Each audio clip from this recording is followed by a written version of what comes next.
महाराष्ट्रात पुन्हा एकदा एक मोठी राजकीय चर्चा रंगली आहे। एकनाथ शिंदे यांचा पक्ष भाजपमध्ये विलीन होणार आणि त्या बदल्यात शिंदेंनाच पुन्हा मुख्यमंत्रीपद मिळणार, हा दावा माजी मुख्यमंत्री पृथ्वीराज चव्हाण यांनी "मी ऐकतोय" असं म्हणत केलाय। पण हा फक्त राजकीय अंदाज आहे की पडद्यामागे खरंच काही मोठं शिस्त आहे? आणि जर असंच झालं तर सर्वात जास्त फायदा कोणाला आणि सर्वात मोठं नुकसान कोणाचं? चला संपूर्ण राजकीय गणित समजून घेऊयात। नमस्कार, मी सृष्टी आणि आपण पाहताय मराठी मंडळी। पृथ्वीराज चव्हाणांच्या विधानाने चर्चा का पेटली? महाराष्ट्र राज्याचे माजी मुख्यमंत्री पृथ्वीराज चव्हाण यांनी एक विधान केलं आणि त्यानंतर राज्याच्या राजकारणात नव्या चर्चांना सुरुवात झाली। त्यांनी थेट दावा केला नाही, पण "मी ऐकतोय" अशा चर्चा आहेत असं म्हणत एक शक्यता व्यक्त केली। ती शक्यता म्हणजे एकनाथ शिंदे यांचा पक्ष भविष्यात भाजपमध्ये विलीन होऊ शकतो आणि त्या बदल्यात शिंदेंना मुख्यमंत्रीपद मिळू शकतं। विशेष म्हणजे या आधीही पृथ्वीराज चव्हाण यांनी काही मोठे राजकीय अंदाज व्यक्त केले होते, जे नंतर खरे ठरले नव्हते। त्यामुळे यावेळीही हा दावा तथ्य म्हणून नव्हे तर चर्चेच्या स्वरूपातच पाहणं आवश्यक आहे। पण प्रश्न असा आहे की अशी शक्यता वास्तवात किती आहे? ही चर्चा सुरू होण्यामागचं कारण काय? या चर्चेचं मूळ गेल्या काही महिन्यातील राजकीय घटनांमध्ये आहे। मुख्यमंत्री देवेंद्र फडणवीस यांनी स्पष्ट सांगितलं होतं की भाजप हा राज्यातील सर्वात मोठा पक्ष असल्यामुळे मुख्यमंत्रीपद दुसऱ्या पक्षाकडे जाण्याचा प्रश्न नाही। यामुळे काही राजकीय विश्लेषकांनी असा तर्क मांडला की जर शिंदे भाजपमध्येच आले तर मुख्यमंत्री भाजपचाच राहील आणि तो चेहरा एकनाथ शिंदेही असू शकतात।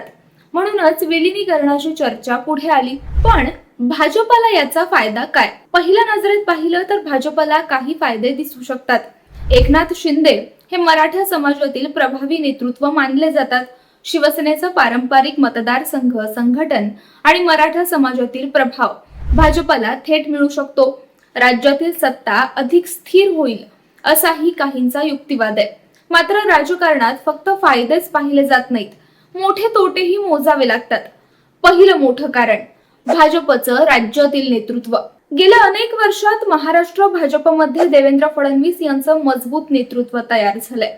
राज्यातील अनेक मंत्री, आमदार, जिल्हाध्यक्ष आणि पक्ष संघटना फडणवीस यांच्या नेतृत्वाखाली काम करतायत। अशा परिस्थितीत एका रात्रीत संपूर्ण नेतृत्व बदलून शिंदेंकडे देणं भाजपसाठी सोपं नाही। पक्षांतर्गत मोठा विरोध निर्माण होऊ शकतो, हे वास्तव दुर्लक्षित करता येणार नाही। दुसरं कारण केंद्राचं राजकारण। राष्ट्रीय पातळीवर भाजपसाठी शिंदे यांची वेगळी भूमिका आहे। आज शिंदे हे भाजपमध्ये नसून एनडीएतील स्वतंत्र मित्र पक्षाचे प्रमुख आहेत।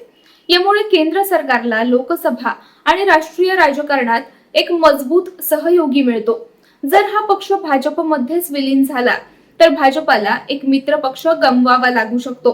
म्हणूनच केंद्रालाही स्वतंत्र शिवसेना कायम ठेवणं अधिक फायदेशीर ठरू शकतं। तिसरं कारण हिंदुत्वाचं राजकीय गणित। आज महाराष्ट्रात भाजप आणि शिंदे यांची शिवसेना मिळून हिंदुत्वाचं राजकारण पुढे नेत आहेत। दोन्ही पक्ष वेगवेगळे असल्यामुळे मतदारांमध्ये वेगवेगळं आकर्षण टिकून राहतं। जर दोन्ही पक्ष एकत्र झाले तर उद्धव ठाकरे यांची शिवसेना विरोधी मतांचं एकमेव केंद्र बनू शकते। हा धोका भाजप सहज स्वीकारेल का, हा मोठा प्रश्न आहे। चौथं कारण स्थानिक राजकारण। राज्यात अनेक मतदारसंघांमध्ये भाजप आणि शिंदे गटाचे वेगवेगळे स्थानिक नेते आहेत। आज दोन्ही पक्ष एकत्र सत्ता चालवत असले तरी स्थानिक पातळीवर दोघांमध्ये स्पर्धा आहे। जर विलीनीकरण झालं तर तिकीट वाटप, नेतृत्व आणि स्थानिक वर्चस्वावर मोठे संघर्ष निर्माण होऊ शकतात। यामुळे पक्ष संघटना कमकुवत होण्याचाही धोका आहे। कारण महाराष्ट्राचं राजकारण अनेकदा अनपेक्षित वळण घेत आलंय। कधी काळी एकनाथ शिंदे शिवसेना सोडतील असं अनेकांना अशक्य वाटत होतं।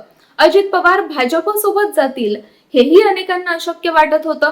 म्हणूनच आज कोणतीही राजकीय चर्चा पूर्णपणे नाकारता येत नाही, पण चर्चा आणि वास्तव यात फरक असतो। सध्या तरी शिंदे गट भाजपमध्ये विलीन होणार असल्याची कोणतीही अधिकृत घोषणा किंवा पुष्टी उपलब्ध नाहीये।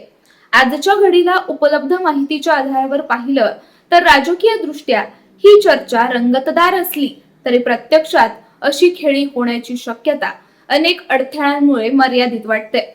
भाजपचं अंतर्गत नेतृत्व, केंद्राचं राजकारण, एनडीएचं गणित आणि महाराष्ट्रातील स्थानिक समीकरण हे सर्व घटक पाहता शिंदे गट स्वतंत्र राहणं सध्या तरी अधिक व्यवहार्य वाटतं.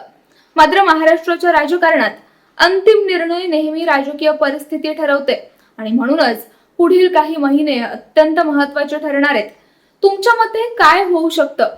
एकनाथ शिंदे यांचा पक्ष भविष्यात भाजपमध्ये विलीन होईल का, की ही केवळ एक राजकीय चर्चा असून प्रत्यक्षात तसं काहीही घडणार नाही? तुमचं मत कमेंटमध्ये नक्की लिहा. व्हिडिओ आवडला असेल तर लाईक करा, शेअर करा आणि महाराष्ट्राच्या राजकारणाचं सखोल विश्लेषण पाहण्यासाठी चॅनलला सबस्क्राईब करायला विसरू नका. धन्यवाद.